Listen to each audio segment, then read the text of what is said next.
All right, guys, and we are back. Oklahoma. It seems like the dominoes are falling on the recruiting trail, that Oklahoma is maybe starting to pick up some traction, and I'm excited. I'm excited for what July will potentially hold, especially going into August. We have scheduled commitments galore, and then guys that aren't scheduled officially, but might be announcing their commitments, and we got to talk about it. And by the way, we got to talk about it. That's not Ty's slogan. That's for anybody to use. But guys, before we jump into it, go ahead and hit that like, hit the subscribe button, jump down the comments below. Let me know what y'all's thoughts are. But Jay, you're with us today. So before we get started, tell everybody where they can find you at.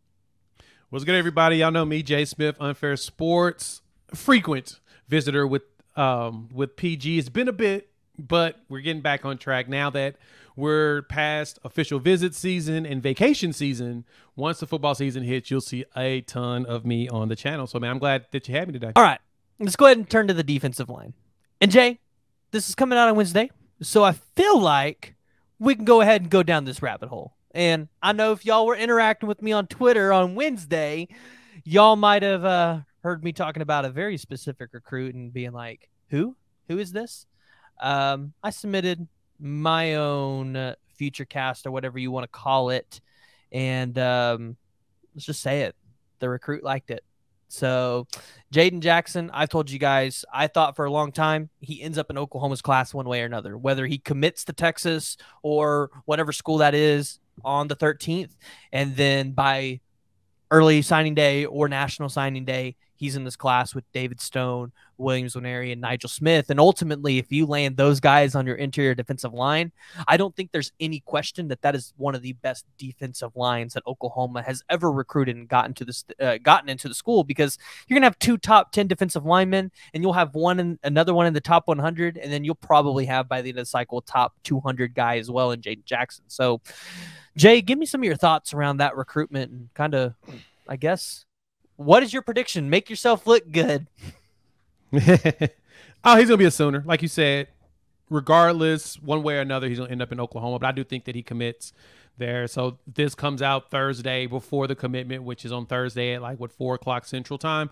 My anticipation, he's going to pick Oklahoma. And you're seeing it here on a Wednesday night, all the crystal balls coming down the line, mainly because I think Jayden Jackson recognizes what Oklahoma's trying to do. Todd Bates, of course, sold him. I bet you the soul mission was a huge deal. So I'm waiting for the article to come out from either Rivals or 247 explaining why he chose Oklahoma. And even outside of that, I really can see that Oklahoma has focused so heavily on the kids that they really need in order to be successful in the SEC. And because of that, Jayden's understanding that. And lastly, of course, David Stone, when he was down there at Texas, Stoney hit him up and was like, hey, man, that ain't it. That ain't it. You see it on Twitter. That ain't it. So, yeah, that was a selling point to me. Yeah. So as we said, we're recording this on a Wednesday. I recorded a video earlier today. I talked about some recruiting updates. One of the things I said was Devon Mitchell said he was going to go after some defensive linemen after he committed to the University of Oklahoma. Who did Devon Mitchell potentially have in his recruitment that Jayden Jackson also has in his recruitment? The University of Miami. And let me tell you what, if Miami was pushing as hard as they were pushing for Jayden Jackson, and Devon Mitchell picks up that phone and says, hey, let me tell you why you shouldn't go to Miami. I think you're feeling pretty good about David Stone, too. Ultimately, I'm still under the impression if you get David Stone on campus and he's committed to Oklahoma, now you have Jayden Jackson. You have two IMG Academy guys that can help you recruit not only other defensive guys that are at IMG Academy right now, but there's a 4-star offensive lineman in Jordan Seaton that I'm not going to say Oklahoma's out of the race for, especially if you land David Stone. He has to line up against them every single day, and I'm sure David Stone is going to have some sway there because David Stone talks to everybody in the 2024 cycle, or at least it seems like it. So, not saying it's going to happen, but Jayden Jackson and David Stone are in this class. Especially by August, I'd be paying attention to some of these other IMG Academy guys and seeing if Oklahoma potentially can get back in there. What are you thinking about that, Jay? Yeah, you find me hard pressed to think that these recruits aren't really heavily going after people at IMG, especially like a Jayden Jackson, man. I mean, why not? Why would you not go after uh, players that you want to play with? Devon Mitchell doing his recruiting for defensive linemen. He knows who he wants to play with, and he knows that the best way to be successful is having a good offense and good defense. And so I love that they all feel like they need to take the responsibility of recruiting each other, which majority of recruits do that. This is not a very uncommon practice, but I love that the Sooner players have come together to do that.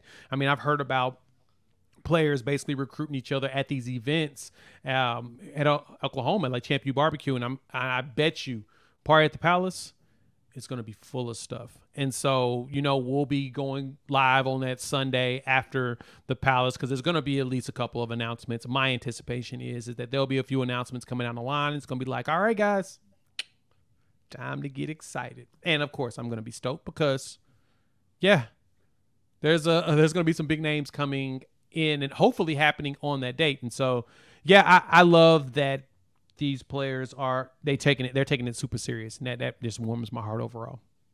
Going to the SEC, you have to take it super serious. And I'm going to say, if they get anybody, it's not Jordan Seaton, but let's just say they get anybody out of IMG Academy, I want us to get Jordan Johnson Rubel. One, because he's a freak. But two, he's committed to the University of Texas. And this would not be the only recruit that Oklahoma has taken out of the University of Texas's grasps, because if they land Zena Yumio Azulu, they could literally take 3 or 4 guys from Texas in this recruiting cycle. And that would just make me so happy. That would make me so happy. Warm my heart. But going down the line, other recruitments that you have coming up, we have Taylor Tatum on July 21st. I think we're all under the impression that's an Oklahoma win. Then you've got Michael Patterson on July 31st. I believe somewhere in there, Zion Raggins is in there. I can't remember the date, but I thought somebody said that he was committing at some point. And then the big one, Williams Winery on August 1st. And I'm not going to lie, give Parker Thune his props. I heard him on the radio. I think it was yesterday or maybe it was Monday. Talked about what a world it would be if David Stone and Williams Winery announced on the same day. I think that would be awesome. I'm just going to be honest for everybody out there. It won't happen. And the only reason why I say it won't happen is that I know from conversations I've had is that Oklahoma kind of discourages it. They want everybody to have their day. And because this will be the only recruitment they'll have, hopefully, the goal is for them, the only time they ever recruit it, they want them to make sure they cherish this moment as their own. Some players, that's why, like, you notice, with James Nesta as well as Gilmore, they may have dropped a graphic, but they had it planned out at a date and time, and they had people around when they did it. Zay Robinson did his at the high school, and so because of that, you have the team saying, hey, we want you to enjoy this process. This is your process. Please enjoy it. And I appreciate that. I think that's some good stuff. That's cool. That's cool on them. And I anticipate that's going to be how everything's going to go. So no Stone and Winery on the same day, most likely, but I can see them going back-to-back days. That would be incredible. So, Jay, you're Dominic McKinley, David Stone, Williams Winery. They're committed in this class. Jayden Jackson's there, too. You have Nigel Smith. I'm telling you right now, I think he's a Sooner. So let's say he commits. You're sitting there at the under All-American game. Who you picking? You picking the field or you picking Oklahoma? Oklahoma.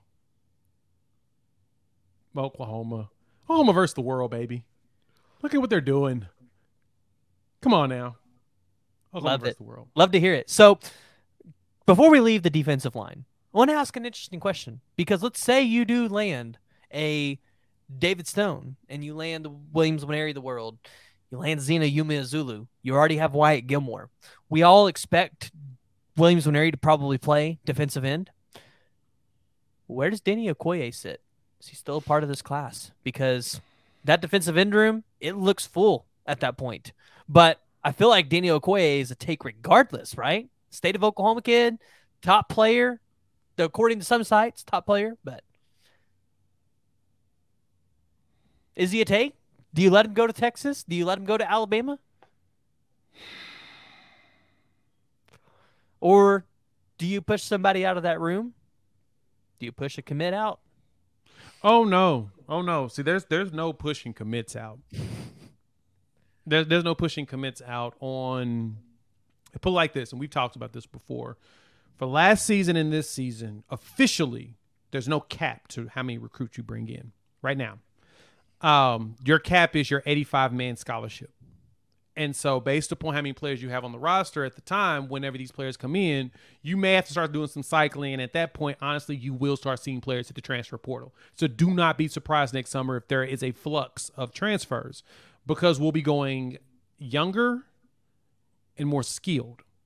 And unfortunately not a lot of players will survive it. Well, I say that because yeah, 5 stars is going to sound great, but not all 5 stars pan out. You know what I'm saying? Sometimes it's better to have the devil that you know, as they say, or whatever that saying is.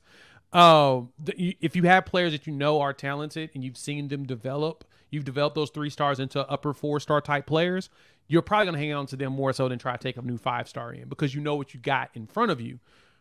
But the bigger ones are going to be the ones that are probably going to fall out of the rotation, and they're going to encourage them, hey, you want to get game, you probably should go to another school.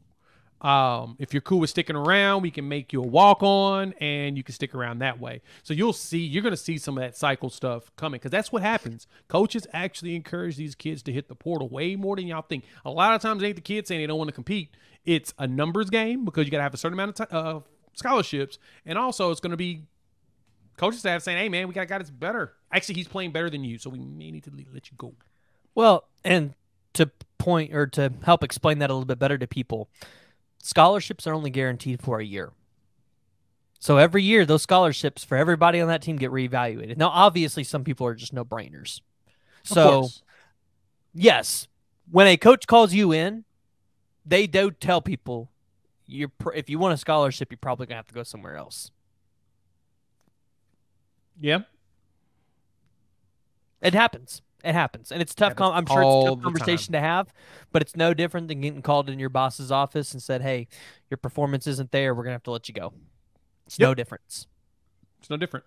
And for them, the good thing is that the encouragement is getting the portal so they can go find a new job, find a new place to play, and they eliminate. They don't just say, oh, you know, we're going to, you know, you kicked off the team. It's let's find you a home. They all have contacts. There's a reason why when a player enters the portal, within a week, a lot of the time they announce where they're going. Because the coaches, they can call people. They can say, hey, you know what? He doesn't really fit what we're trying to do anymore, but I think he'd fit great for you. He's going to need a home. I give him my blessing. What do you think? And you see that a lot. And the unfortunate thing is that when you go back and look at it, we've already seen, like, in some cases where we haven't seen some players get the opportunity to, you know, find a home anywhere else. Yeah, we have a lot of players that Cavante Henry. Who's the other guy? Ashton Sanders. Is that who it was? Ashton Sanders? Yeah, Tabor. Sanders is here. Alton Sanders Alton Tauber. Alton Tauber. Alton Tauber is the one. Ashton Sanders is here, and he's a monster. I'm hearing nothing but great things about that 3-star player, that he is. Yeah. Hey, it's funny how these 3-star guys are the ones showing everybody up in practice. Like, a Josiah Wagner out of, you know, they only turn heads. They only turn heads. So.